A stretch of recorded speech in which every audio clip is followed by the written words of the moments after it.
Hello viewers and subscribers. So ఎందుకో మీ అందరితో మాట్లాడాలని అనిపించింది for the first time. But ఇంతమందితో ఎలా మాట్లాడాలిరా అని అనుకున్నప్పుడు సో ఐ ఫెల్ట్ లైక్ ఒక వాయిస్ రికార్డ్ చేసి ఒక షార్ట్ అప్లోడ్ చేద్దామని.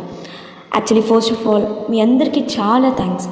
నన్ను ఇంత సపోర్ట్ చేసి యాక్చువల్లీ అసలు నాకు ఇంతమంది సబ్స్క్రైబర్స్ వస్తారని అసలు ఎక్స్పెక్టే చేయలేదు. I'm really happy about this. But ఇంతమంది సబ్స్క్రైబర్స్ ఉన్నా కూడా మనకి ఇంకా రీచ్ రావట్లేదు ఏంటా అని ఆలోచిస్తున్నప్పుడు సో నాకు వచ్చిన థాట్ ఏంటంటే, సో ఇప్పటివరకు మనం చేసిందన్నీ స్టేటస్ వీడియోస్, సో ఇక నుండి కొన్ని బ్లాగ్స్ అండ్ అట్లనే ఓన్ కంటెంట్ అనేది క్రియేట్ చేయాలనే థాట్ అయితే వచ్చింది. అండ్ ఫస్ట్ టైం ఇలా నేను ట్రై చేయబోతున్నాను కాబట్టి మీ అందరి సపోర్ట్ నాకు ఉండాలి. అట్లనే సో ఎలాంటి వీడియోస్ చేస్తే బాగుంటుంది, ప్లీజ్ కమెంట్ మీ some suggestions so that after నేను బ్లాగ్స్ చేసిన తర్వాత కూడా మీ అందరి సపోర్ట్ ఇట్లానే ఉంటుందని అనుకుంటున్నాను. And for the first time మీ అందరినీ అడుగుతున్నాను, please like, share and subscribe to JHRM Creations.